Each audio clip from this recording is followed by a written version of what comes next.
चिन्मय राम भक्त हनुमान बरं चला द कोर इन्फिनिटी या यूट्यूब चॅनलवर आपल्या सर्वांचं स्वागत. मी अमित डहाणे. काल आपण एकूण राज्यसेवा पूर्व परीक्षेचा सिलेबस समजून घेतलेला आहे. आज त्या सिलेबसला धरून असणारी जी काही आपली बुक लिस्ट आहे, रिसोर्सेस ज्याला आपण म्हणतो, स्टडी मटेरियल काय करायचं, कसं असलं पाहिजे, काय असलं पाहिजे, या संदर्भातला माहिती आज आपण बघूया. ठीक आहे. मी हळूहळू कालसारखी ती पूर्ण बुक लिस्ट क्लिअर करतो, एक्सप्लेन करतो, आणि तुमच्या काही शंका असतील तर आपण सगळ्यात शेवटी तुमच्या शंका वगैरे काय तर त्या संदर्भातलं सुद्धा हे बघूया. ठीक आहे, करूया. फक्त माझा ऑडिओ व्हिडिओ क्लिअर आहे का एकदा मला? यस साक्षी, ऑडिओ व्हिडिओ क्लिअर आहे का एकदा मला तेवढं फक्त चॅट बॉक्समध्ये तुम्ही टाका. मग मी आजचं लेक्चर स्टार्ट करतो, जे आज आपल्याला बुक लिस्ट काय असणार आहे पूर्व परीक्षेसाठी. मी most of the English Marathi दोन्ही माध्यमाची बुक लिस्ट सांगण्याचा प्रयत्न करणार आहे. जर काही शंका असल्यास की स्पेसिफिक इंग्रजीमधली कुठली काय असली ती पण आपण थोडी बघूया. ओके. सो आजचं लेक्चर आपलं हे बुक लिस्टचं लेक्चर असणार आहे. कुठल्या परीक्षेसाठी? राज्यसेवेची पूर्व परीक्षा, जी आपली आता आयोगाने 28 मार्चला जाहीर 28 मार्च माझ्या डोळ्यात 28 सप्टेंबरला जाहीर केलेली आहे. ठीक आहे. फक्त परत एकदा आठवण करतो, काल आपण सिलेबस डिकोड केला. आजचं दुसरं लेक्चर बुक लिस्ट आहे. उद्या Gajanan Bhaske sir PYQ analysis चा या तुमच्या पूर्व परीक्षेत कसा तुम्ही संबंध जोडला पाहिजे, कसा बघितला पाहिजे, या संदर्भात उद्या संध्याकाळी 6 वाजता गजानन भस्के सरांचं लेक्चर असणार आहे. आणि मग सिलेबसचं प्रत्येक विषयाने आपलं डिकोडिंग आणि लेक्चर चालू होणार आहे. ती अशी आपली अर्थव्यवस्था, इतिहास आणि भूगोल अशी या आठवड्यातला टाइम टेबल आहे. ही त्याच्यातली एक कंबाईनची बॅच आहे आपली, जी आता नवीन सुरू झाली, ज्याची अजून ऍड वगैरे यायची आहे, आणि ती नोव्हेंबरमध्ये परीक्षा आहे कंबाईनची. त्या संदर्भातली प्री प्लस मेन्सची बॅच आपली जस्ट 17 मार्चला स्टार्ट झाली. पॉलिटी हा विषय स्टार्ट झालेला आहे. याच्यात सकाळी 8:30 ते 12:30 4 तासाची बॅच आहे. या बॅचला सुद्धा तुम्ही जॉईन करू शकता. आणि या संदर्भात जर पाहिजे असेल प्री आणि मेन्स कंबाईन 9370423472 असं तुम्ही या बॅचची चौकशी करू शकता. ही जी पूर्व परीक्षेची बॅच आहे ही राज्यसेवा, अभियांत्रिकी, MES वगैरे ज्याला म्हणतो आपण, टेक्निकल सर्व्हिसेस आणि वनसेवा या सर्वांसाठी हायब्रिड मोडची बॅच आहे. लाईव्ह प्लस रेकॉर्डेड आहे. ही आपली टीम आहे जी या बॅचमध्ये तुम्हाला वेगवेगळे विषय शिकवणार आहे. नंतर या बॅचची एक मिनिट वैशिष्ट्य सांगतो. 4.5 महिन्याची जवळजवळ बॅच आहे. 500+ तास तुमचे टीचिंग अवर्स आहे. टॉपिक वाईज क्लास टेस्ट होतील. त्यानंतर बेसिक टू ऍडव्हान्स टीचिंग होतील. बेसिक पण आज मी आता बुक लिस्ट सांगताना बुक लिस्ट एकदम ऍडव्हान्स ओपन नाही करतायत, तो बेसिक पासून ऍडव्हान्स अशी बुक लिस्ट आहे. जो एकूण कालावधी आहे तो या प्रीसाठी कसा युटिलाइज करायचं ते पण मी आज एक्सप्लेन करणार आहे. त्या संदर्भात थोडं माहिती घेऊया. प्रिंटेड नोट्स असणार आहे, teachers hand written PDF notes, आणि संपूर्ण आधार क्रमावर आधारित तुम्हाला असणारी ती म्हणजे काय, test series 9370423472 online plus offline. सध्या 5,999 फी आहे. जर तुम्ही गुढीपाडव्याच्या आधी जर याची 30 मार्चच्या आधी ऍडमिशन झाली तर ही 5,000 त्याच्यात डिस्काउंट आहे. प्री प्लस मेन्स राज्यसेवा इंटिग्रेटेड, ज्यात मेन्स डिस्क्रिप्टिव्ह GS अशी सुद्धा बॅच, ती प्री नंतर स्टार्ट होईल, पण आता एकत्र प्री प्लस मेन्स अशा सुद्धा तुम्ही ऍडमिशन करू शकता. हे लक्षात घ्या. ऑनलाईन ऑफलाईन मोडमध्ये असणार आहे. प्री प्लस मेन्स एकूण त्याची 35,000 फी असणार आहे. ओके. पण आता तुम्ही जर 5,000 भरली तर पुढे 5,000 मायनस होतील. हा सुद्धा भाग त्यातनं लक्षात घ्या. चालेल, मी स्टार्ट करतो मग आजचं सेशन. जर तुम्हाला काही पर्सनल प्रॉब्लेम असतील, प्रॉब्लेम म्हणजे अभ्यासाची, बरं का, ठीक आहे, कारण की अभ्यासाच्या संदर्भात बुक लिस्ट PDF तुम्ही मला व्हॉट्सअप करू शकता, तुम्ही मला कनेक्ट होऊ शकता. 9529454881 हा माझा ऑफिसचा व्हॉट्सअप नंबर आहे. याच्यावर तुम्ही मला कनेक्ट व्हा. तुमच्या काही शंका असेल याच्यावर तुम्ही पोस्ट करून ठेवा. मी माझ्या वेळेनुसार तुम्हाला रिप्लाय करतो, माझ्या वेळेनुसार वेळ सांगतो. जर बोलायचं असेल, कॉल करायचा असेल, तुम्ही या नंबरवर करू शकता. हे सुद्धा लक्षात घ्यायचं आहे. चालेल, मग आता मी येतो आजच्या मेन टॉपिक कडे, आपली बुक लिस्ट. बरोबर ना? आम्हाला चला, मला फक्त थोडंसं 1 मिनिट विश्लेषण करायचंय, ते आपण करूया. आपल्याला आयोगाने काल अभ्यासक्रम दिला. तो अभ्यासक्रम बरोबर आहे आम्ही समजून घेतला. कुठला अभ्यासक्रम जो आयोगाने दिलेला आहे. आता या अभ्यासक्रमला आम्हाला हिट करायचं आहे. तर या अभ्यासक्रमला आयोगाच्या अनुषंगाने हिट करण्यासाठी आम्हाला एकदम त्याचं व्यवस्थित असणारं, ते म्हणण्यापेक्षा आम्ही त्याला काय म्हणतो, स्टडी मटेरियल हे आमच्यापाशी असणं योग्य आहे. आता स्टडी मटेरियल मध्ये मेनली येतात काय, तर रेफरन्स बुक. आणि ज्यावेळेस रेफरन्स बुक हा आम्ही काय करतो, संदर्भ काढतो, हा थोडासा व्हास्ट असतो. काय असतो? व्हास्ट असतो. ही कशी वाचायची, काय वाचायची समजत नाही. त्याच्यासाठी आयोगाचे जे मी काल टॉपिक सांगितले, टॉपिक्स म्हणजे आयोगाचा सिलेबस डिकोड केला, तो सिलेबस आपण समोर ठेवूया. आणि तो सिलेबस समोर ठेवून आपण कुठला पोर्शन कुठल्या पुस्तकातनं आणि कशा टप्प्याने कव्हर केला जाईल अशा संदर्भात ते बुक लिस्ट बघूया. या बुक लिस्टची पीडीएफ तुम्हाला टेलिग्रामवर अवेलेबल होईल. The core infinity academy Telegram आहे, ते तुम्ही जॉईन करा. त्यानंतर जे विद्यार्थी बॅचचं टेलिग्राम असेल ते जॉईन केलं असेल त्याच्यावर सुद्धा येईल. पण मी एक्सप्लेन करतो बिकॉज मला हा पहिले अभ्यासक्रम डोळ्यासमोर ठेवावा लागेल आणि अभ्यासक्रमानुसारच आपली असणारी स्टडी मटेरियल म्हणजेच बुक लिस्ट आपल्याला काय करावं लागणार आहे, डिफाईन करावं लागणार आहे. त्यासाठी मी परत तो अभ्यासक्रम समोर ठेवतो एकेका विषयाचा आणि मग त्याला डिफाईन करतो. मी फक्त एक सूचना ज्याला म्हणतात ना याच्या सुरुवातीला ती एक फक्त इथे देतो. ती अशी आहे की आता मला टॉपिक्स दाखवायचे, कुठल्या पुस्तकातनं टॉपिक्स मॅच होतात. त्यामुळे तुम्हाला असं वाटेल की सर इतके पुस्तकं, असं नाही, अजिबात नाही. आपल्याला सॉर्ट आउट करावं लागेल आणि मग मी एक एक पुस्तक म्हणेल किमान. पण त्याच्यासाठी एक विषयाची, आता ज्यांनी बेसिक रिडिंग केलेलं आहे, ज्यांना विषयाची थोडीशी अंडरस्टँडिंग आहे, म्हणजे ऍक्च्युली प्राकृतिक भूगोल म्हणजे काय किंवा राज्य घटना निर्मितीची पार्श्वभूमी कुठली चालू होती ऍटलीस्ट एवढी समज आहे, त्यांना लक्ष्मीकांत किंवा त्यांना जे काही रंजन कडोबे सरांचं पॉलिटिकल पुस्तक असेल हे वाचणं जमेल. पण एकदमच ब्लँक आहे. संविधान म्हणजे काय, कशासाठी असते संविधान, इतके तुम्ही प्लेन आणि झिरोवर असाल तर मग ते बेसिक टू ऍडव्हान्स अशी मी ती बुक लिस्ट म्हणतोय. त्यातलं फायनलाइज शेवटी एक एक पुस्तक असणार आहे. त्या एक एक पुस्तकाच्या किमान माझं म्हणणं असतं किमान 2 रीडिंग 3 रिव्हिजन तुम्हाला बिफोर अपेअरिंग द प्री किंवा 2 रीडिंग 2 रिव्हिजन नंतर पहिले तुम्ही तुमच्या मॉक टेस्ट सुरू केल्या पाहिजे. ती तशी प्रोसेस तुमची स्टार्ट झाली पाहिजे. Is it clear? मग मी त्या अनुषंगाने आता स्टार्ट करतो. हे लक्षात घ्यायचं, एमए साठी अप्रॉक्स किती मार्क्स लागतील प्री चेक क्रॅक करायला. आता जर आपला राज्यसेवेचा स्कोर आपण 117 म्हणतोय तर एमएसला आम्ही म्हणतोय 90 ते 100 मध्ये टार्गेट गेलं पाहिजे.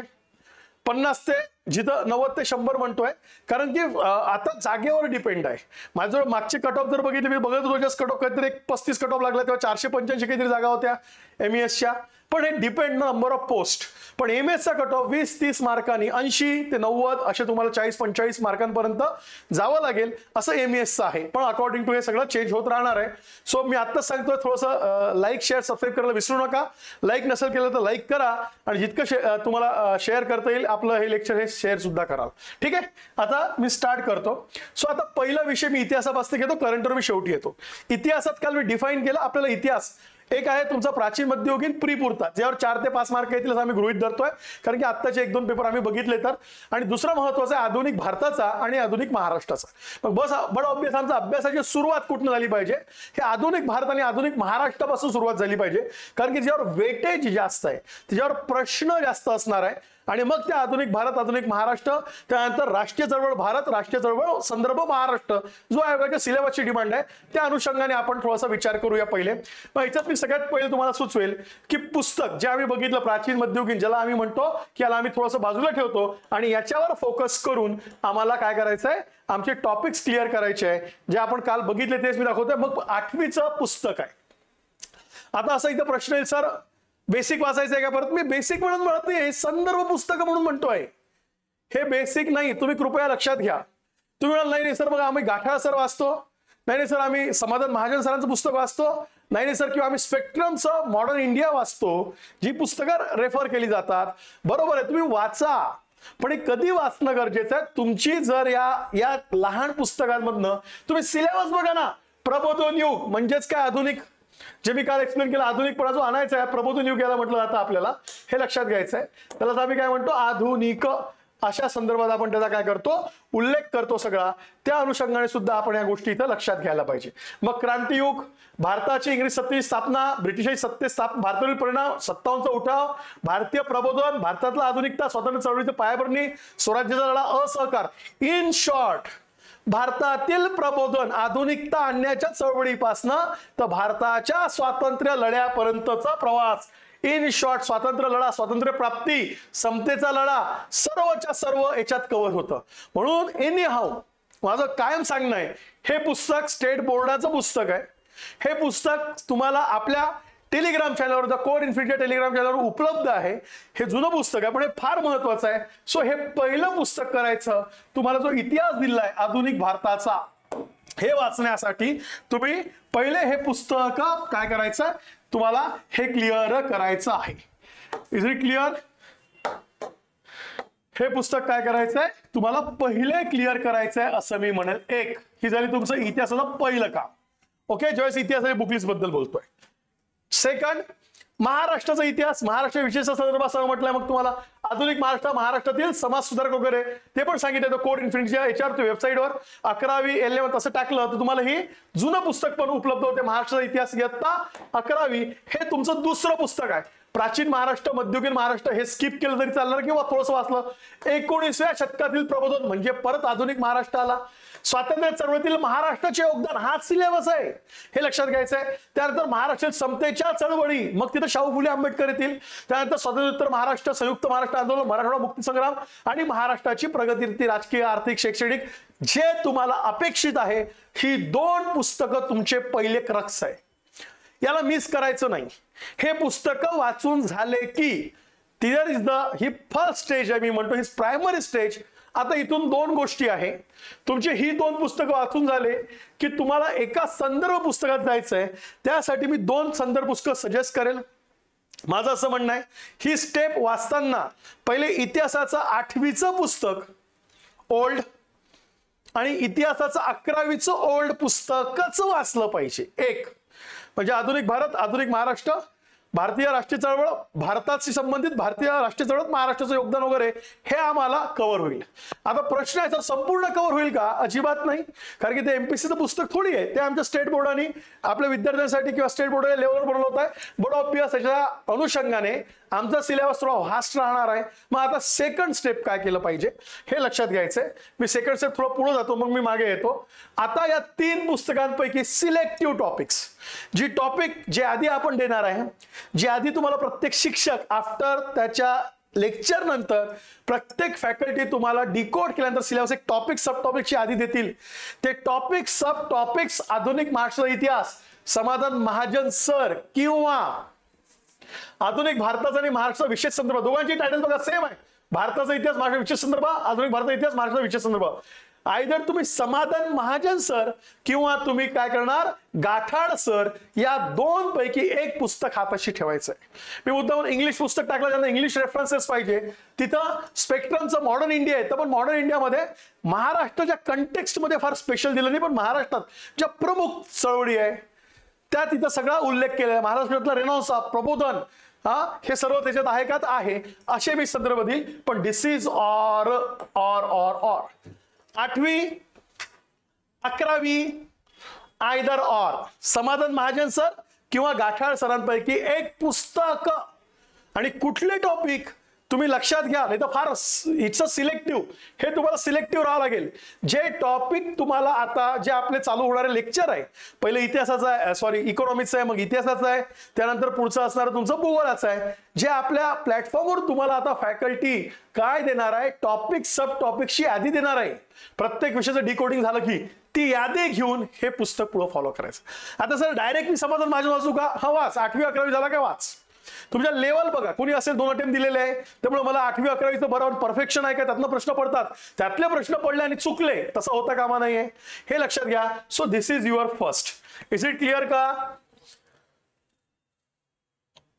नाही मी येतो अवधूत, बरोबर प्रश्न आहे तुझा. माझी शंका आहे की काय चेंजेस होऊ शकतात, बरोबर ना? मग मी म्हणून काल दाखवलंय की मेन्सचा रेफरन्स जो आहे तो तिथं घेऊन प्रश्न युपीएससी प्रमाणे थोडाफार चेंजेस होऊ शकतो, कारण की मेन्सच्या सिलेबसचं रिफ्लेक्शन प्री मध्ये असतं का? असतं. म्हणून मी बघा ते मेन्सचे काही टॉपिक टाकले होते जे आपल्याला सुटेबल होते, म्हणजे त्या विषयाला, ते मी तिथं दाखवले तुम्हाला. मुख्यमंत्री आयोगाची डिमांड काय आहे ती आपल्याला अवधूत काय करावं लागेल, चेक करावं लागेल. Is it clear? Yes. Chinmay English मीडियमसाठी तुम्हाला सांगतो मी 8वी 11वी, आता माझं मी फार प्रयत्न केला, माझं होते जुनं पुस्तक सापडत नाहीये. 11वीचं पुस्तक सापडेल, 11वीचं देतो मी. कुठलं? महाराष्ट्राचं स्टेट बोर्डाचं इंग्लिश मधनं. 11वीचं 8वीचं सापडेल मला इंग्लिश मधनं स्टेट बोर्डाचं. पण ही 2 पुस्तकं. Yes, done. आता पुढचं पुस्तक हे क्लिअर आहे का? मग आता माझं म्हणणं सर हे माझं झालं, माझ्या याची एक रिडिंग 2 रिडिंग झाल्या, माझ्या ज्या रिव्हिजन सुरू झाल्या, मग आता उलट फिरायचं आहे.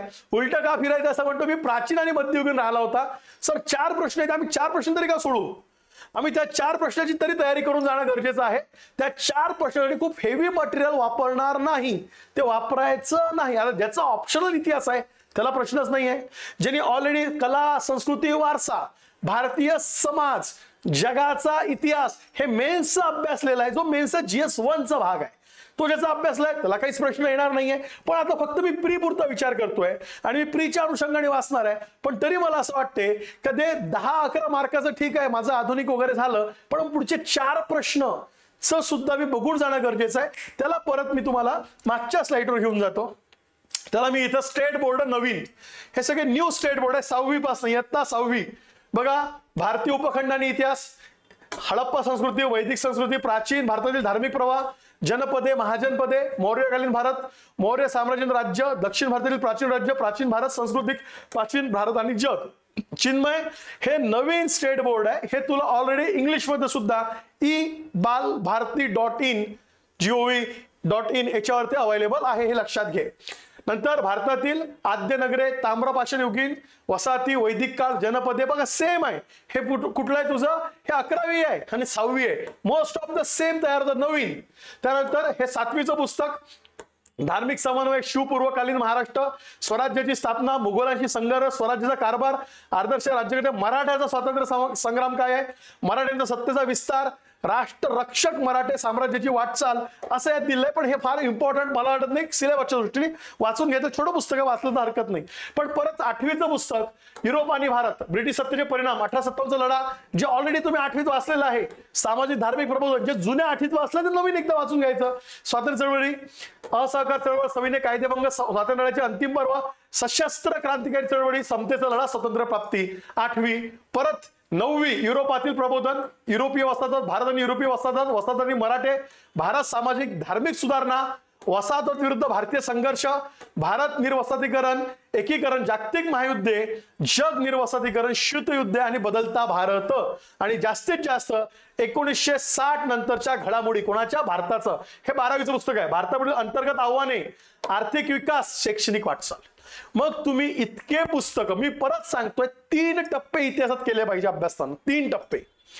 पहिला टप्पा 8वी 11वी, दुसरा टप्पा main reference book, selective topics जे आपल्या शिक्षक, आपले फॅकल्टी तुम्हाला इथे प्रोव्हाइड करतील. तिसरा हा स्टेट बोर्ड. मग हा फार सोपा जातो, कारण की तुमचा एक बेस विस्तारलेला असतो अभ्यासाचा. हे पुस्तक पटापट ग्रॅब होत जातात. आणि जे काही प्राचीन मध्ययुगीन करायचं आहे याच्यातनं करायचं, त्यापेक्षा डीप जाऊ नका, ही माझी सूचना आहे. सो दिस इज अबाउट इतिहास बुक लिस्ट. क्लिअर का?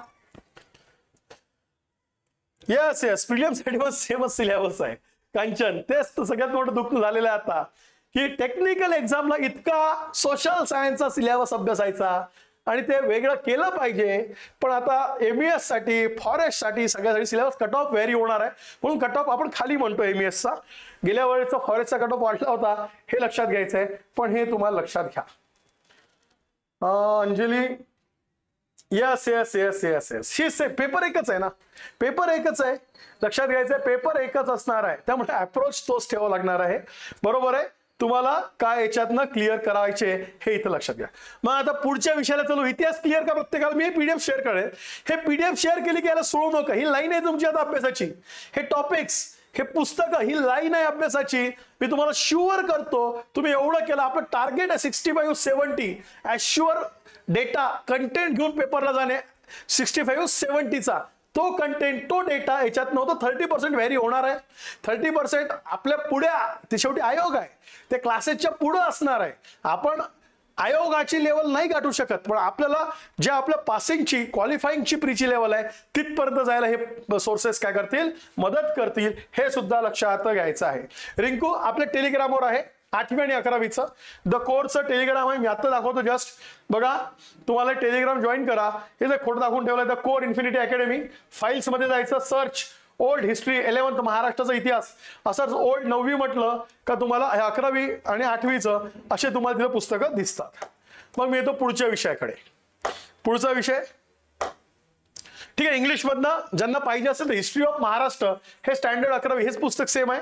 आणि जर हिस्ट्री ऑफ महाराष्ट्र पाहिजे असेल तर modern Maharashtra, history of ideas 1818 ते 1960 इथपासनं सेमिस्टर 2 MAचं पुस्तक आहे सक्सेस पब्लिकेशनचं. हे एकदा पुस्तक बघून घ्या. ज्यांना इंग्लिश मधनच वाचायचं आहे, जे मराठीत इतिहास वाचू शकत नाही, मी अशांना म्हणतो आहे हे पुस्तक ऑनलाईन सुद्धा अवेलेबल आहे का? तर आहे. जस्ट छोटं पुस्तक आहे, MAचं पुस्तक आहे, त्याच्यात सुद्धा तुम्हाला मॉडर्न इंडिया सगळा मिळून जाईल. पण आपली भाषा मराठी तेवढं आपल्याला ग्रॅब होतं, हे इथं लक्षात ठेवूया.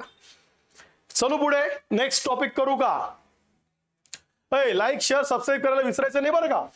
प्लीज लाईक शेअर सबस्क्राईब करायला विसरायचं नाही. TJ yes. 8वीचं नाही 11वीचं माझ जोड मिळेल. 11वीचं माझ्याकडे पडलंय, म्हणजे माझ्या पुस्तकांमध्ये कुठेतरी पडलेलं असेल. सगळे जुने जे पुस्तक आहेत माझे ठेवलेले, मी त्यातनं 11वीचं 100% काढलेलं आणि तुम्हाला काय करून देईल, PDF करून देईल. 8वी मी शोधतो. 8वी माझ्याकडे इंग्लिश चान्सेस कमी आहे, मला दिसत नाही असं नजरेत ते की आपल्याकडे होतं का नव्हतं, कारण मी मराठीत प्रिपेअर केलं होतं. सो मी त्याचं करून देतो. ठीक आहे. NCERTचा नको का मग अवधूत? एन्शियंट मिडियलसाठी तू करू शकतो, मॉडर्न इंडियासाठी करू शकतो, पण महाराष्ट्र म्हणून मी शॉर्ट मध्ये. NCERT इज द बेटर, पण NCERT जास्त अनालिटिकल आहे, जास्त अनालिटिकल आहे. जर NCERTचं तू बिफोर इंडिपेंडन्स आणि ज्याला बिपिन चंद्र वगैरेचं पुस्तक आहे ते आपण केलं, किंवा जुने ओल्ड मॉडर्न मिडिवल एन्शियंट केले तर बेटरच. पण मग एन्शियंट मिडिवल न करता मॉडर्न इंडिया करा, जे बिपिन चंद्र लिखित वगैरे आहे तसं चालणार आहे. आता येतो भूगोल. भारताचा, महाराष्ट्राचा, जगाचा काल सगळं सांगितलं करून. हे काय काय कार्यक्रम केलाय 6 शब्दात तो आपण काल एक्सप्लेन केला. आज त्या कार्यक्रमाला मी काय करतो, थोडंसं एक्सटेंड करतो. आता काय दिलं यांनी, जगाचा प्राकृतिक, भारताचा. आता पहिले आपण प्राकृतिकचा विचार करू, ज्याला मी बेस म्हणतोय. पण तरी आता मी सुरुवात करताना तुम्हाला सर्व काल दाखवलंय, भूशास्त्र, हवामानशास्त्र, सागरशास्त्र, किंवा जिओमॉर्फोलॉजी, क्लायमेटॉलॉजी, ओशनोग्राफी, किंवा त्यातलं असणारं पहिलंच ज्याला आम्ही ॲस्ट्रोजॉग्राफी म्हणतोय त्याच्या संदर्भात, किंवा फिजिकल इंडिया, महाराष्ट्र वगैरे हे सगळं. आता मी हे NCERT दाखवतो बिकॉज आता मी तुम्हाला सर, मी आता जास्तीत जास्त माझं प्रश्नांचं वाचन, जास्तीत जास्त मला प्रश्न डोक्यात बसले. भूगोल माझा विषय आहे, गेले 12 वर्ष तो कंटिन्यू, 13 वर्ष टीचिंग मध्ये आहे. त्याच्यामुळे जे प्रश्न प्री मेन्स कंटिन्यू बघून त्याचं रिफ्लेक्शन NCERTचं प्रचंड आहे. राज्यसेवेला तर NCERT प्रचंड विचारला. मग माझं असं म्हणणं आहे की एक NCERT मी दाखवतो, मग NCERT नाही जमणार, आम्ही काय करावं. मी सगळ्या सोल्युशनकडे नेतो, काळजी करू नका. मी 8वी पर्यंत NCERT मीच एक्सप्लेन केलं आपल्या युट्यूबवर, ते तुम्ही एकदा चेक करून घ्या. 8वी पर्यंतच्या, 8वीच्या पुढच्या NCERT नाही आहे, 9वी 10वीच्या नाही आहे, 9वी 10वी 11वी 12वी ते मी घेईल, तुमचं काळजी हे करू नका. पण आता बघा 6वी 7वी सगळे चॅप्टर, 8वी 9वी बरोबर आणि 10वी हा झाला एक भाग. ओके. NCERT दुसरं 11वी 12वी हे, आणि परत 11वी 12वी, म्हणजे 11वीला 2 आहे, 12वीला 2 आहे. हे तुमचे असणारे 6वी ते 10वी साधारणतः ते आमचे इथे 6 पुस्तकं आणि 14 पुस्तकं. NCERT बेस केलं, एकदम बेस्ट समजतं. मग सर महाराष्ट्राचा कुठं आला NCERT? महाराष्ट्राला ऑलरेडी स्कोप 3 प्रश्नांचा आहे. भारताला स्कोप तुमच्या असणाऱ्या 5 प्रश्नांचा आहे, आणि फिजिकलला प्रश्नांचा स्कोप आहे जवळजवळ 6. फिजिकलला 5 ते 6 आणि 5 ते 6चा स्कोप कोणाला दिलेला आहे? भारताला दिलेला आहे. महाराष्ट्राच्या भूगोलाला स्कोपच कमी ठेवलेला आहे, आणि जो काही स्कोप आहे तो एवढा सोपा आहे की तसेच प्रश्न सुटतात. मग आता तुम्हाला प्राकृतिक म्हणून द बेस्ट सोर्स हा NCERT. आता NCERT करताना आपला सर्वात मोठा बॅरियर काय आहे? आपला सर्वात मोठा बॅरियर आहे लँग्वेज. सर ते इंग्लिशमध्ये करायला गेलं तर किती वेळ लागेल, पण जे इंग्लिशमध्ये करू शकता त्यांनी शॉर्ट 5वी ते 12वी एकदम बेस्ट करा, काही त्याच्यातनं फरक पडत नाही, हे सुद्धा लक्षात घ्यायचं आहे. क्लासच्या मुलांना मिळेल का नाही ना, जे ज्यात ऍडमिशन घेतील प्रीच्या बॅचला त्यांना पण फक्त आपण प्रीच्या बॅचचा एवढाच फायदा आहे की तुम्हाला त्या टॉपिक वाईज आपण टीचिंग करतो, ते वाचन ते टीचिंग चांगलं होते, पण आपण सगळ्यांना अवेलेबल करणार आहे. डोंट वरी निकिता सगळ्यांसाठीच असणार आहे, सगळ्यांना आपण अवेलेबल करू. क्लिअर. मग आता सर नाही जमत, हरकत नाही, पण स्टेट बोर्ड. मग स्टेट बोर्ड कुठून आणायचे? 5वी ते तुमचं 11वी किती करायचे? 5वी ते 11वी स्टेट बोर्ड, किंवा 5वी ते 11वी म्हणण्यापेक्षा 5वी ते 12वी. तुम्हाला याच्यापेक्षा उत्तम सोर्स नाहीये, हे लक्षात घ्यायचंय. ते तुम्हाला करावंच लागेल.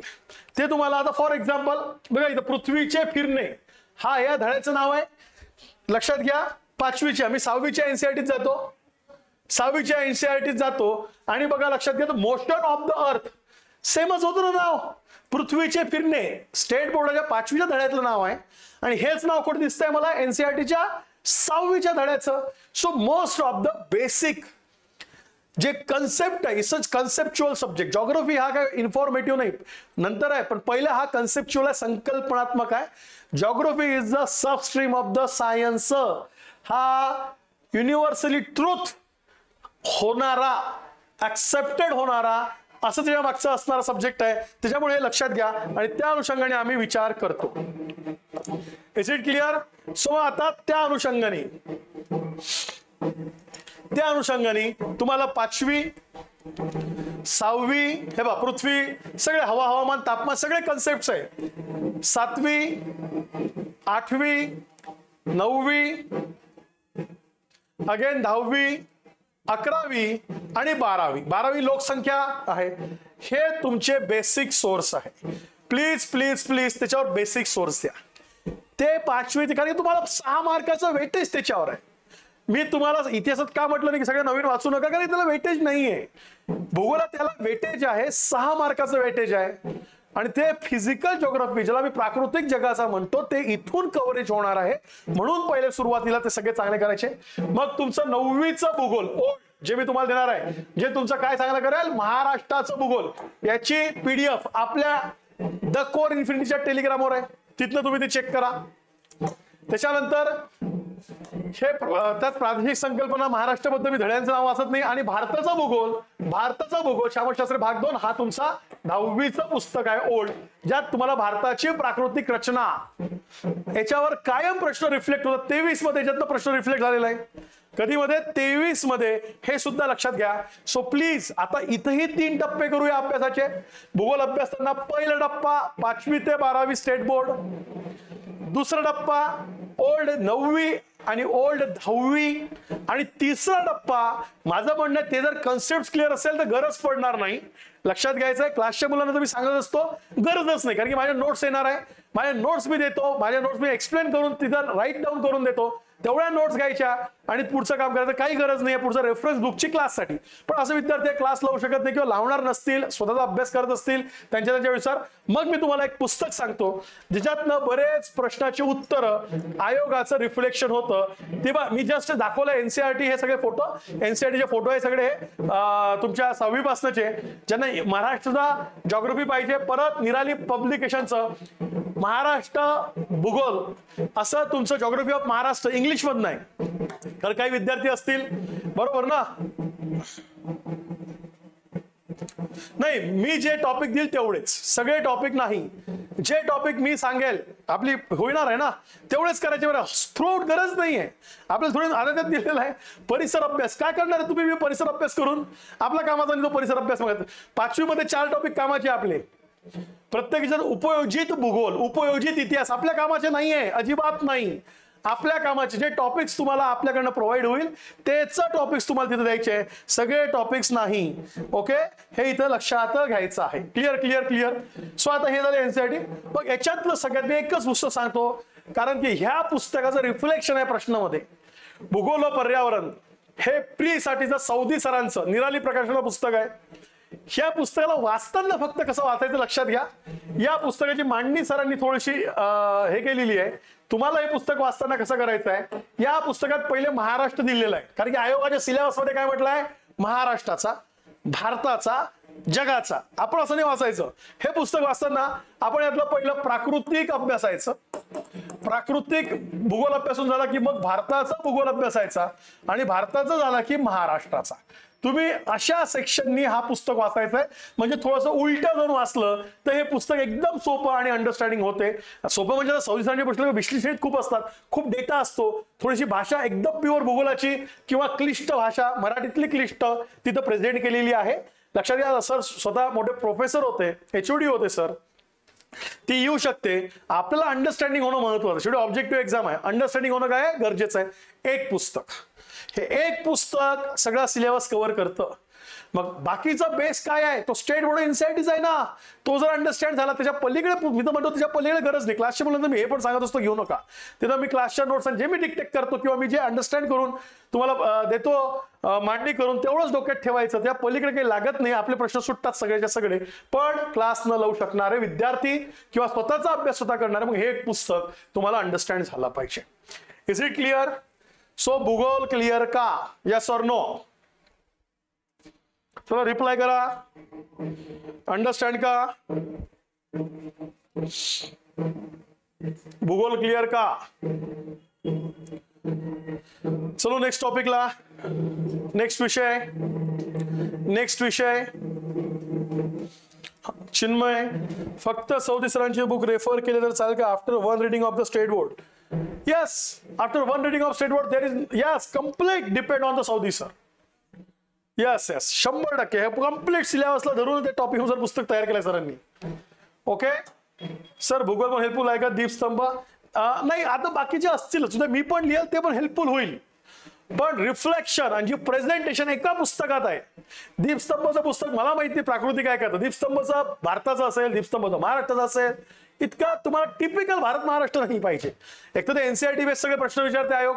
मी आता माझ्या मागच्या युट्यूबचे तुम्ही जर लेक्चर बघितले एक्सप्लेनेशनचे, मी जर एनसीआरटीचे फोटो दाखवत असतो डायरेक्ट का एनसीआरटीतून कुठला फोटो आला, स्टेट बोर्डनं कुठला प्रश्न आला, रिफ्लेक्शन त्याचं जास्त आहे, हे लक्षात घ्यायचंय. पण यस ओके, चला आता मी येतो पुढच्या विषयाकडे. दिस इज द पॉलिटी, राज्यव्यवस्था. 15 प्रश्न. आता सगळं लक्ष्मीकांत तुमच्या डोक्यात, सर तुम्ही काय सांगता आम्हाला माहिती आहे लक्ष्मीकांत, बरोबर आहे. Laxmikanth is the Bible of the polity वगैरे, भगवद्गीता राज्यघटनेची असं त्याला वगैरे म्हटलं जातं, इतकं ते क्लिअर केलंय म्हणजे विषय म्हणून. बरोबर आहे, लक्ष्मीकांत सरांचं पुस्तक the best, one of the best. पण ते बल्की आहे, मोठं आहे, कव्हर झालं पाहिजे, केलं पाहिजे, कारण की मोस्ट ऑफ द बुक्स त्याच्यावरनं तयार झालेली आहेत, हे लक्षात घ्या आपण. पण त्याला एक शॉर्ट पुस्तक असेल, मग ते रंजन कोळंबे सरांचं वापरलं पाहिजे का, ते काय वापरले पाहिजे, आपण हे सगळ्या शंका समजून घेऊया. मग आता याच्यात तुम्हाला भारतीय राज्यघटना, त्याची पार्श्वभूमी, जे मी काल सांगितलं, ऐतिहासिक पार्श्वभूमी, उत्क्रांती, हा मेनचा सिलेबस जो मला आत्ता विचारला होता, कोणी अवधूतने विचारला प्रश्न होता, सर युपीएससी टाईपचं काही रिफ्लेक्शन असं असेल का, आता आपण मेन्सला काय आयोग फॉलो करणार आहे, मेन्सच्या सिलेबस मधले डिमांड्स काय, त्यानुसार काही प्रीमध्ये ऍडिशन करतील का, तो अंदाज घेऊन हे टॉपिक्स आपण काल ऍड केले होते. आता हे जे सगळे तुम्हाला घटनात्मक चौकट, शासन व्यवस्था, बिगर घटनात्मक आयोग, पंचायत राज, हे सगळं बघायचं आहे. मी परत सांगतो की तुम्ही इथून 7वी पासून स्टेट बोर्ड नवीन, कारण की त्याशिवाय बेस आणि एकदम सोपं होणार आहे. वारंवार वाचतो ना तेव्हा ते पक्क होतं. मग इथून तुम्ही चालू करू शकता. आपल्या संविधानाची ओळख, संविधान उद्देशिका, संविधानाची वैशिष्ट्ये, मूलभूत हक्क भाग 2, मार्गदर्शक तत्वे 7वी, परत 8वी, संसदीय शासन पद्धती, भारतीय संसद, केंद्रीय कार्यमंडळ, भारतीय न्यायव्यवस्था, संविधानाची वाटचाल, निवडणूक प्रक्रिया, राजकीय पक्ष, सामाजिक राजकीय चळवळी, परत 11वी राज्य, स्वातंत्र्य हक्क, समता आणि न्याय, संविधानिक शासन, प्रतिनिधी, लोक प्रशासन, पंचायत राज, आणि परत ओल्ड, हे परत पुस्तक आपल्या टेलिग्राम ग्रुपवर आहे. आपल्या टेलिग्राम ग्रुपवर हे पुस्तक दिलेलं आहे. राज्यशास्त्र 12वी ओल्ड पीडीएफ टाकलं की तुम्हाला हे पुस्तक तिथं काय होतात, आपलं तुम्हाला तिथे पुस्तक उपलब्ध होतं. हे झालं तुमचं बेस, बरोबर आहे. त्यात संविधान, उगम, वैशिष्ट्ये, मूलभूत हक्क, कर्तव्य, कायदे मंडळ, कार्यकारी मंडळ, न्याय मंडळ. पुढचे धडे माझ्याकडे आले नाही, म्हणजे एक तुम्हाला, मग याच्यातही टप्पे करूया.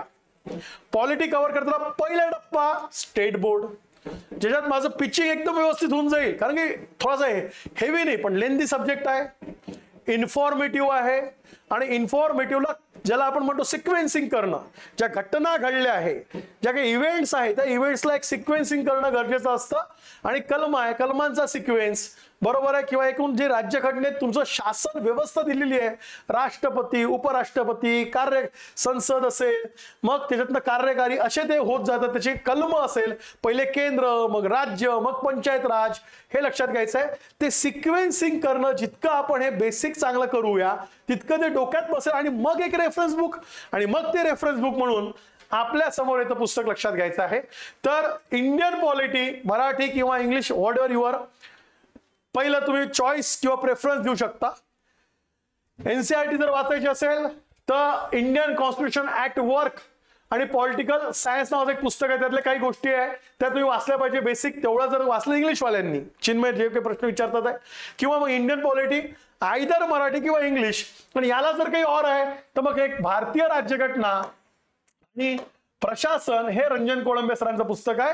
तुम्ही कुठल्याही वेळेने वाचू शकता.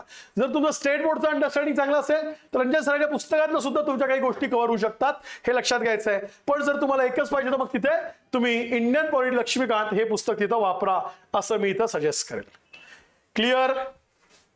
यस, मेनी फॅक्ट्स आहेत, बरोबर आहे. भारताचा भूगोल असला चालेल का, इट्स अ मेन्स साठी खूप उपयोगाचं आहे ते. माझे दुसरे सरांचं प्रियंका, भारताचा भूगोल मेन्स साठी, मेन्स मुख्य परीक्षा. पण पूर्व परीक्षा दृष्टीने भारतावरचे प्रश्न 4-5 आहे. मग प्राकृतिक कुठनं कव्हर करणार, भारत कुठनं, तिसरं महाराष्ट्र कुठनं. तर प्रीच्या दृष्टीने one of the best book that is the Saudi sir.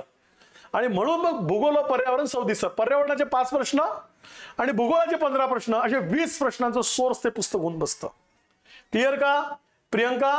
म्हणून मी ते पुस्तक सजेस्ट करतो आणि ते पुस्तक तुम्हाला सांगतो.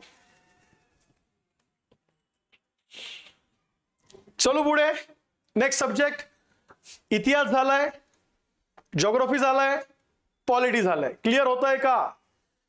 क्लिअर होत आहे का? काय वाचलं पाहिजे, कुठल्या स्टेपनी प्रत्येक विषय वाचला पाहिजे, मग बरोबर जातं. आणि 6 महिने आपल्या हातात आहे हे लक्षात घ्यायचं आहे. आता आपल्याला पुरेसा वेळ आहे, इतका मोठा वेळ प्रीला कधी मिळत असते, कारण की एवढ्या आधी ऍड प्रीची कधी आली नाहीये. आणि ऍड आल्यावर आपण फार विचार करतो की हे अटेम्प्ट मी देणार आहे, तोपर्यंत जर तर रस्ते देऊ, ऍड येईल का, जागा येईल का, हे सगळं जर तर हा डायलेमा मध्ये असतो आपण.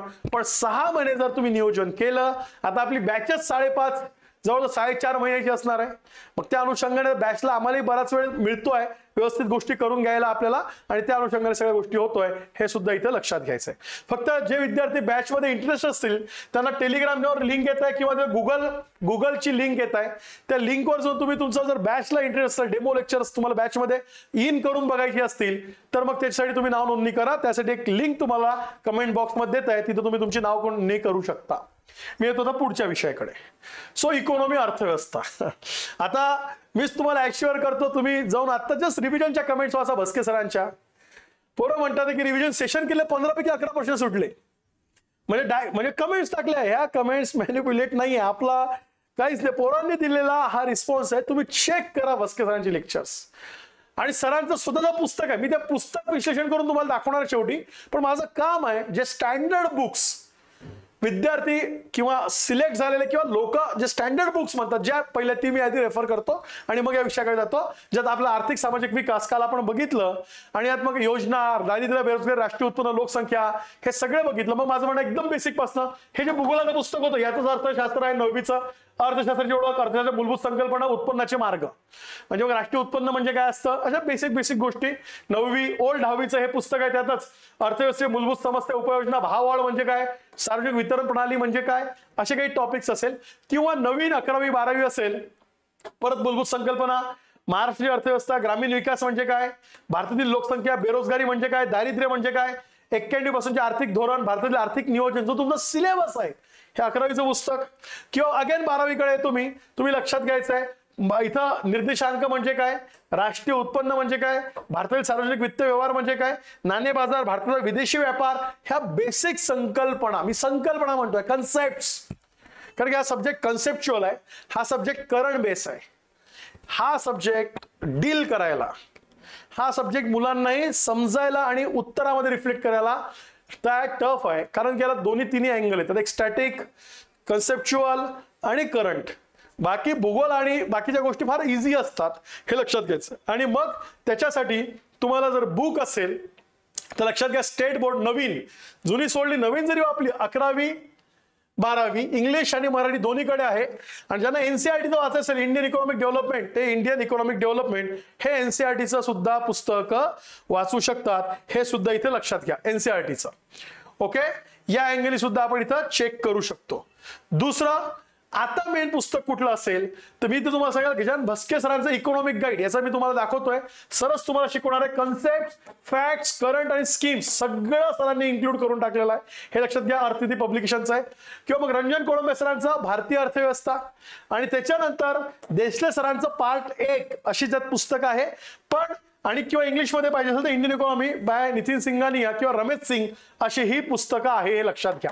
पण मग आता माझ्या वेळी मी तुम्हाला सजेस्ट करतोय की तुम्ही आयदर भस्के सर किंवा रंजन कोळंबे सर अशा वेळी तुम्ही ते विचार करू शकता पुस्तकं घेताना.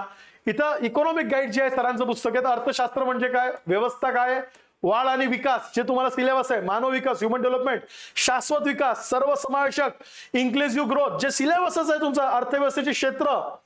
त्यानंतर देताना राष्ट्रीय उत्पन्न, दारिद्र्य म्हणजे काय, बेरोजगारी म्हणजे काय, सार्वजनिक वित्त म्हणजे काय, कर प्रणाली काय आहे, त्यानंतर चलन पैसा, महागाई काय, भारतीय रिझर्व्ह बँक, बँकिंग क्षेत्र काय, आणि त्यानंतर वित्तीय बाजार, नवीन आर्थिक सुधारणा, आर्थिक नियोजन, सरकारी योजना, परकीय व्यापार, त्यानंतर आंतरराष्ट्रीय संघटना आणि चालू आर्थिक घडामोडी इतकं सरांनी एकाच पुस्तकात ऍड केलेलं आहे. त्याच्यामुळं मग तुम्ही यापैकी पुस्तक तिथं वापरा असं माझं म्हणणं आहे की 11वी-12वी स्टेट बोर्ड झालं तर इकॉनॉमिक गाईड असं तुम्हाला मी इथे सांगेल ह्या पुस्तकाची book list. Clear. Now next environment. आता माझं पहिलं म्हणणं आहे शॉर्ट नोट्स काय येता येईल तेवढा 5 प्रश्न आहे 5. मी कालही सांगितलं तुम्ही सगळे पर्यावरणीय कायदे करा. अर्धा अभ्यास भूगोलात होतो कारण की भूगोलात तुम्हाला अभयारण्य, भूगोलात तुम्हाला राष्ट्रीय उद्यान, जर भूगोलात घ्यायचं झालं जैवविविधता, राखीव क्षेत्र एकूण भारतात 18 आहे, 8-10 युनेस्कोने त्यातले 18 पैकी 10 युनेस्कोने रिकॉग्नाइज केलेले आहे. मग त्या दृष्टीने सुद्धा आम्ही काय करू शकतो एकदम क्लिअर करू शकतो हे लक्षात घ्या. पण याच्यासाठी जर एक पुस्तक असेल तर नो डाऊट एक पुस्तक जर असेल हे सगळे टॉपिक कव्हर होईल तर पर्यावरण परिस्थिती बाय तुषार घोरपडे सर. हे पुस्तक खरंच खूप जास्त या फक्त ते पुस्तकात सिलेक्टेड टॉपिक बरं का, हे पुस्तक सगळं वाचायचं नाही. तुम्हाला राऊत सर एक्सप्लेन करतील की याच्यातनं प्रवीण राऊत सर काय वाचलं पाहिजे, कुठले टॉपिक्स आयोग विचारतं आणि करंट बेस हा सब्जेक्ट आहे.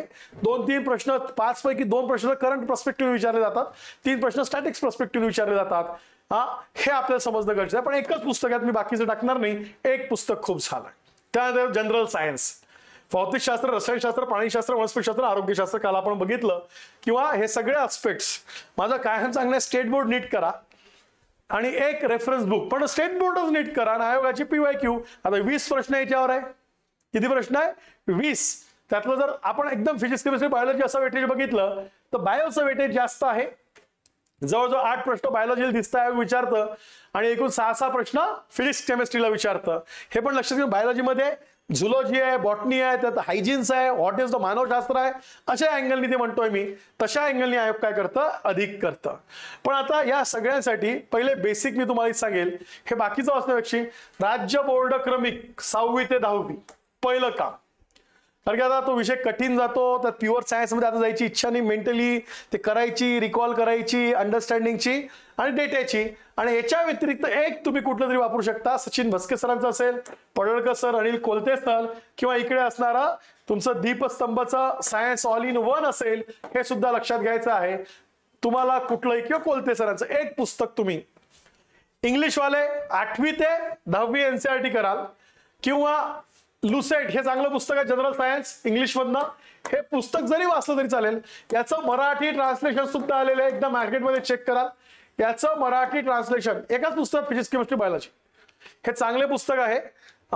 UPSCला बऱ्याच वेळा रेफर केलं जातं हे पुस्तक. पण आता सायन्स विषय पहिले स्टेट बोर्ड व्यवस्थित छान करायचं आणि मगच रेफरन्स बुक मध्ये जा. डायरेक्ट रेफरन्स बुकला जाऊन विषय जळ आहे हे लक्षात घ्या. सो असे आपल्याला महत्वाचे टॉपिक्स सांगायचे आहे. सर यासाठी इंग्लिश मीडियम बुक सांगा. तुषार घोरपडे सरांचं सेम पुस्तक इंग्लिशमध्ये आहे. हे सेम पुस्तक इंग्लिशमध्ये सुद्धा अवेलेबल आहे. ओके चिन्मय, म्हणजे मी तुला श्रीरामचं सांगितलं असतं, श्रीराम बरोबर आहे, सॉरी शंकरचं. पण शंकर एन्व्हायरमेंटचं फार बल्की होतं, ते थोडं मेन्सच्या अप्रोचनी जावं लागतं. 5 प्रश्न आपल्याला आहे, 2 तर प्रश्न भूगोलातच कव्हर होतात आपल्या. कशाचे? एन्व्हायरमेंटचे. हे लक्षात घ्यायचंय. पण एवढं नाही. मग हेच पुस्तक इंग्लिशमध्ये सुद्धा आहे, सेम एन्व्हायरमेंट याचं इंग्लिशमधनं सुद्धा अवेलेबल आहे. येतो अवधूत तुझ्याकडे येतो. सायन्स झालं, मग आता येतो चालू घडामोडी. मला एक्सप्लेन केलेलं आहे. कंबाईनच्या दृष्टीने एक लेक्चर घ्यायचं आहे. बऱ्याच मुलांचे मेसेज आले, आपल्या राज्यसभेच्या दृष्टीने घेईल मी. पण परवा एक लेक्चर चालू घडामोडीचं असणार, कारण का चालू घडामोडी या वर्षाचं म्हणजे काय काय अभ्यासलं पाहिजे त्याच्यावर मी बोलणार आहे. पण मी एक्सप्लेन करतो. यस, PYQचं उद्या सेशन आहे. कोणाचं PYQचं? भस्के सरांचं. ते उद्या बघाच. उद्या भस्के सर PYQचं सेशन घेतील संध्याकाळी 6लाच आहे. ते आपलं आता ही बॅचच आहे बरं का, ही बॅचच आहे. बॅच मध्ये हे सांगणं आणि कॉमन असतं, म्हणून हे सगळ्यांनाच बॅच सकत. काही विद्यार्थ्यांनी ऍडमिशन घेतलंय, त्यांना सांगितलं की आता पहिले युट्यूबवर आहे, पण त्यांनी पैसे भरले, त्यांचे ऍडमिशन झालेले आहे. त्यांची ऍक्च्युअल बॅचचं टीचिंग 4 ते 6, इकॉनॉमी 6 ते 6:15 ते 8:15, जॉग्राफी या विषयाने 4 तास बॅच चालू होणार आहे.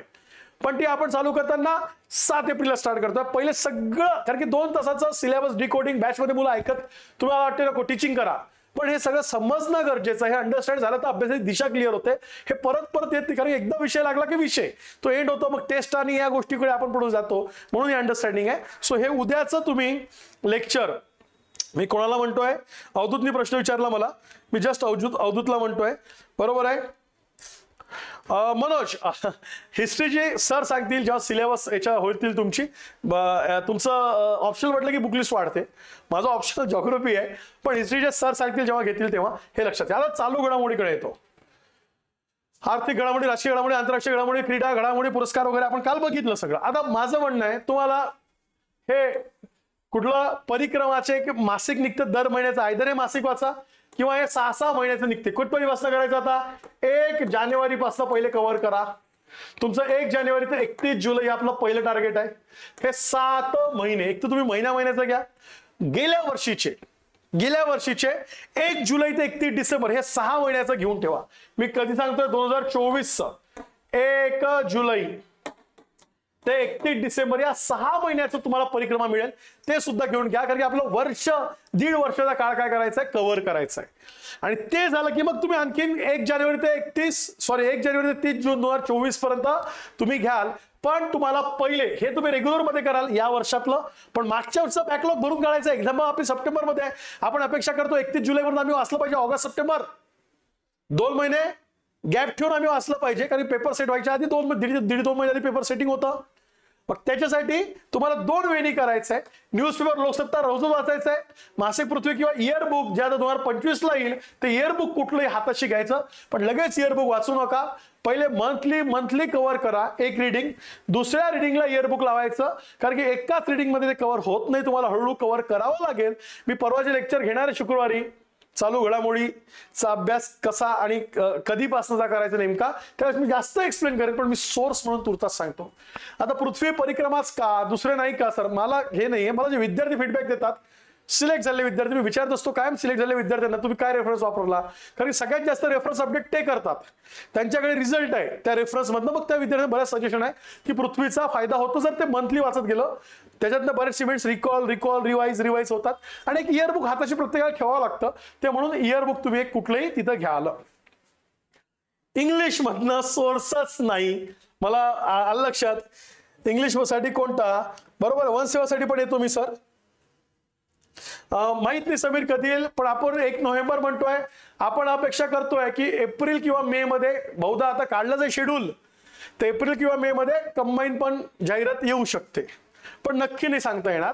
यांनी राज्यसेवेची आधी डिस्क्रिप्टिव्ह पॅटर्न होणार आहे का नाही होणार आहे सगळं द्विधा स्थितीत होतं. तो संभ्रम दूर करण्यासाठी निर्माण झालेला, त्यासाठी आयोगाने ऍड सोडली. आपण अपेक्षा करू की एप्रिल किंवा मे मध्ये जास्तीत जास्त ऍड येऊ शकतं. Let's see. इंग्लिश मध्ये काय, योजना फॉर इंग्लिश करंट, योजना वाचू शकता तुम्ही, पण सगळे योजना नाही. आपल्याला एक पाहिजे, तुम्ही नॅशनल आणि इंटरनॅशनल इव्हेंटसाठी, मग तुम्ही नॅशनल आणि इंटरनॅशनल इव्हेंटसाठी एक इंग्लिश मॅगझिन वापरू शकता, जसं की प्रतिकृत दर्पण आहे, ते तुम्ही तिथं वापरू शकता, हे लक्षात घ्यायचं आहे. पण मराठीत महाराष्ट्रातले असणार रिजनल, त्यातले तुम्हाला त्यातनं कव्हर करावं लागेल, पण इंग्लिशसाठी ऍटलीस्ट मग तुम्ही तेवढं वापरू शकता असं मी म्हणेल. प्रतिकृत दर्पण चांगलं आहे, त्यात नॅशनल इंटरनॅशनल इव्हेंट सगळे येतात, अशा स्वरूपात तुम्ही तिथं करू शकता. सर सायन्ससाठी फक्त एनसीईआरटी होईल का, की लेक्चर जनरल सायन्स मस्ट आहे का, की लुसेंट वापरा. काय बा, तुम्ही एकावर कसं असतं, मी बेसिक वाचलं, एकच पुस्तक वाचलंय मान्य, पण एका पुस्तकात काही अँगल ओपन नाही झाले, दुसरं आहे, पण लुसेंट वापरलं पाहिजे. 20 मार्काचा वेटेज आहे. किती मार्काचा वेटेज आहे निकिता, 20चं. तर माझं म्हणेल लुसेंटचं सिलेक्टिव्ह का होईना वाचा, असं मी म्हणेल. ननुराम, यस, योजना, पण सगळ्या योजना नाही. आता तुम्ही डिस्क्रिप्टिव्ह वेनी बघू नका, मेन योजना शॉर्ट मध्ये आहे. इकॉनॉमिकच्या योजना कुठल्या असेल, सोशल वेलफेअरच्या कुठल्या असेल, इयरबुक आहे, इयरबुक मधनं जरी तुम्ही केल्या फक्त योजना, तर मग एवढं मोठं इयरबुक घ्यायचं का सर. इयरबुक घेऊन सिलेक्टिव्ह वाचायचं असतं. इयरबुक आपल्यासाठी थोडी काढलं, इयरबुक हे जास्तीत जास्त निघतं कशासाठी, तर गव्हर्नमेंटचा लेखाजोखा मांडण्यासाठी. मग इयरबुक मध्ये सोशल वेलफेअरच्या स्कीम असतात, त्या स्कीम, त्याचे अचिव्हमेंट्स, त्याचे ऑब्जेक्टिव्ह हे क्लिअर केले पाहिजे. So it's a selective. पण मग ते वेळेस तुम्हाला सांगेल ते काय केलं पाहिजे. मी बेसिक तुम्हाला सांगितलं, हे लक्षात घ्यायचं आहे. नाही इंग्लिशवाले तुम्ही जर म्हणत असाल तर मी म्हणेल Lucent is more preferable. Lucent हे लक्षात घ्यायचं आहे. पण भस्के सरांचे मराठीत नाही, लुसेंट हे इंग्लिशमध्ये नाही. जे इंग्लिशमध्ये वाचतात मी त्यांना रेफर केलंय. लुसेंट म्हणून मोहित. हा हा हा सिक्वेन्स पण सांगा. तर माझं म्हणणं आहे, आता तुम्ही सर तुमचा विषय भूगोल आहे म्हणून भूगोलापासून सांगताय, माझं कायम म्हणणं आहे भूगोल आणि पॉलिटी हे दोन विषयांचा अभ्यास स्टार्ट केला पाहिजे. कोणाचा भूगोल तुम्ही म्हणा सर बॅच मध्ये इकॉनॉमी आणि जॉग्राफी करताय, इकॉनॉमी जॉग्राफी बरंचसं साजेसं आहे. फॉर एक्झाम्पल लोकसंख्या दोघांनाही आहे, बरोबर आहे, आणि भूगोलाचा संदर्भ येतो भूगोल कळला तर याच्यात, आणि पॉलिटी आणि इतिहास हे आपण संदर्भ देतो. पण जॉग्राफी पासून स्टार्ट करा, अंडरस्टँड. भूगोल कळला तर इतिहास कळेल, इतिहास कळली तर राज्यघटना कळेल, आणि हे भूगोल इतिहास राज्यघटना कळेल तर अर्थव्यवस्थेची समज बसेल. असं ते आहे, हे इंटिग्रेटेड आहे, एकत्र काही वेगळं करता येणार नाही. तुम्हाला त्या वेनी ते बघावं लागेल. पण अशा वेनी मी म्हणेल, माझं म्हणणं जॉग्राफी पासून स्टार्ट करा, आयदर जॉग्राफी पॉलिटी, कारण की पॉलिटीला कमी सोर्स मध्ये उरकतो. जॉग्राफी बेसिक मध्येच बऱ्याच गोष्टी तुम्हाला क्लिअर होत जातात, म्हणून तिथपासून करायचं आहे.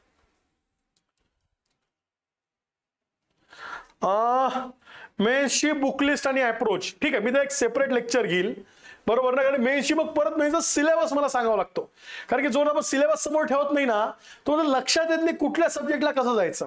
पण मी घेईल चिन्मय तुझं सजेशन, ओके, हे लक्षात घ्यायचं आहे. मी सीसॅटचं फक्त एकदा येतो. यस निकिता, बफर होत आहे का, बफर होत आहे का?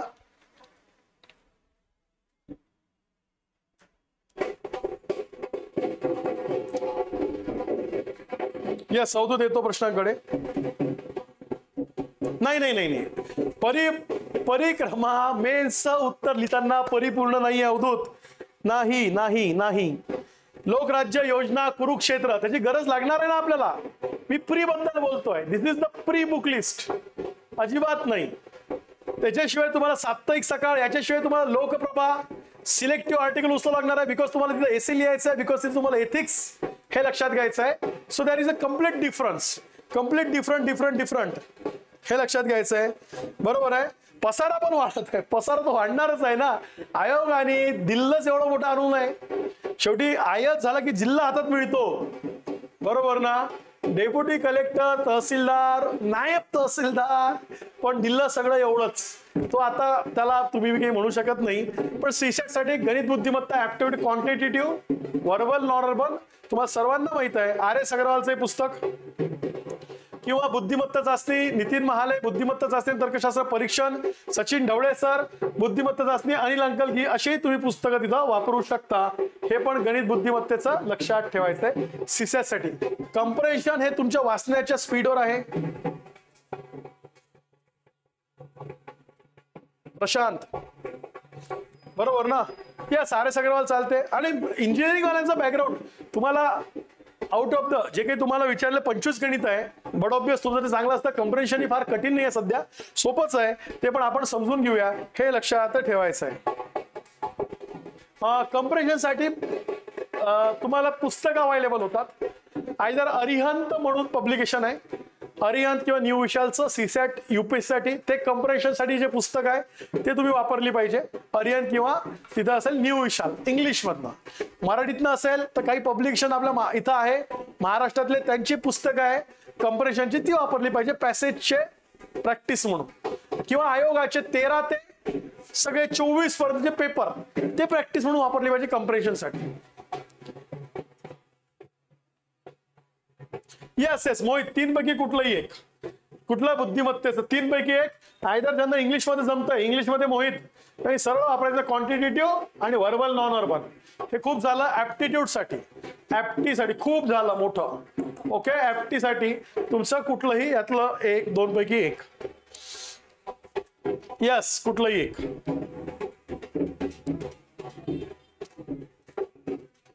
सो क्लिअर का? प्रीची बुकलिस्ट क्लिअर का? प्रीची बद्दल बोलतोय, जसं अवधूतने सांगितलंय.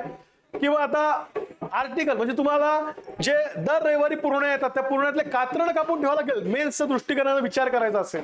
म्हणजे फॉर एक्झाम्पल त्या कुणाल कामराची आता एक विषय निघालेला महाराष्ट्रात, अभिव्यक्ती स्वातंत्र्य, घटना काय सांगते, अभिव्यक्ती स्वातंत्र्याची लिमिटेशन काही आहे का, आर्टिकल 19 काय सांगते, freedom of speech, freedom of expression.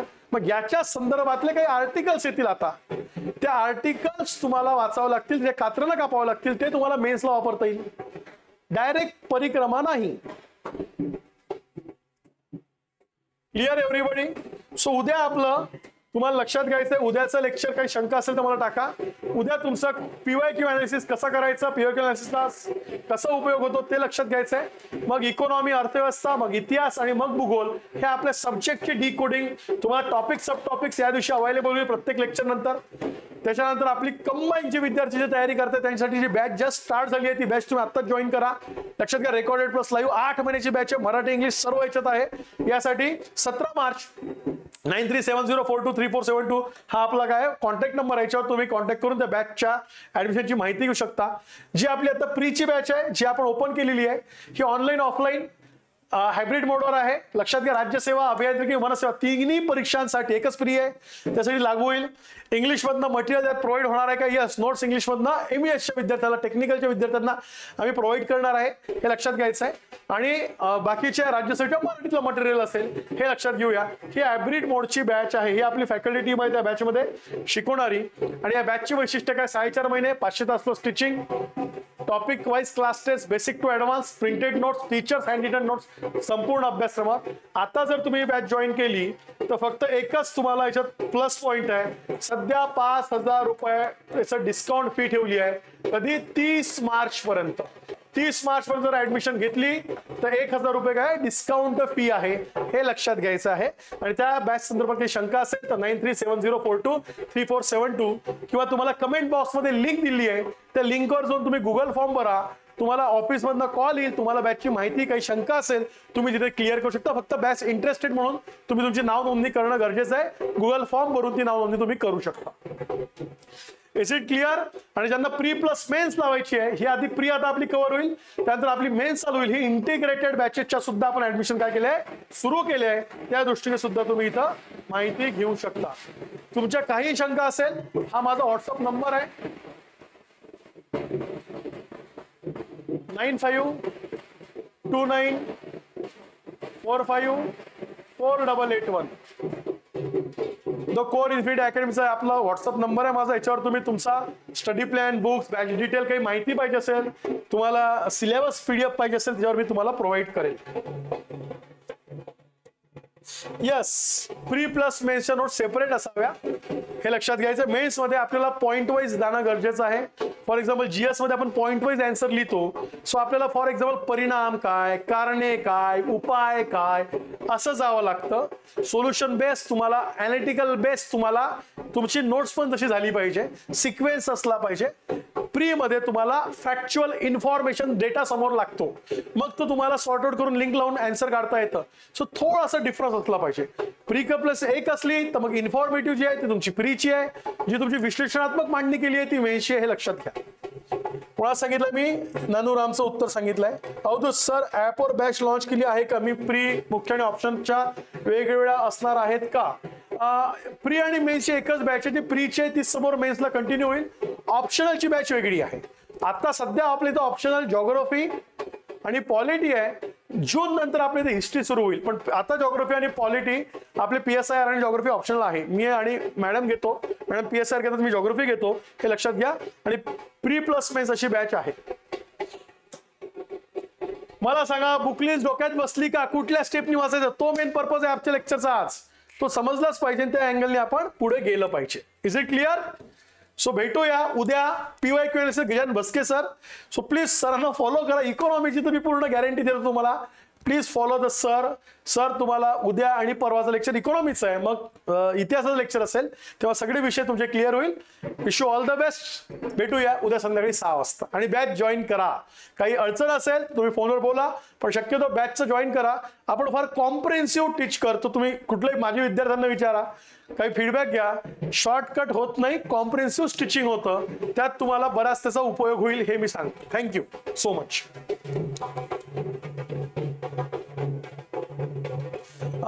तेजस्तीचं optional कसा चॉईस करायचं, मॅडमचं लेक्चर मी परत लेक्चर घेईल, तरी मग ते मोठे तुम्हाला पॉइंट्स डोक्यात आणून द्यावं लागतात. माझं म्हणणं आहे, ॲबिलिटी टू राईट, तुझी लिहिण्याची ॲबिलिटी काय लेवलची आहे, कुठले विषय आहेत आणि इंटरेस्ट ऑफ द सब्जेक्ट, हे 2 गोष्टी आहेत. बट ऑब्वियस मटेरियल आहे का, हे तिसरी पण महत्वाची गोष्ट आहे. मटेरियल अवेलेबल आहे का हे लक्षात. सोर्स तो पर्सन असेल, ते मटेरियल असेल, हा एक महत्त्वाचा फॅक्टर. दुसरा इंटरेस्ट. बोर्डने 500 मार्काचा विषय अभ्यासायचा, बोर्डने झालं पाहिजे, त्याला आपल्याला सुचलं पाहिजे आणि आपण लिहू शकलो पाहिजे. हे 2-3 पॉईंट तू चेक केले पाहिजे. यस तेजस, टीजे म्हणजे जे काही टीजे म्हणताय. Yes, wish you all the best. Like share subscribe करायला विसरू नका. परत भेटूया. मी बॅचचा एकदा पोस्टर दाखवतो, ज्यांना पाहिजे त्यांनी बॅचची माहिती इथून घ्या. सध्या बॅचला 1000 डिस्काउंट आहे 5000 रुपयामध्ये. गुढीपाडवा हे त्याच्यावर ऑफर आहे. Thank you so much. थांबतो.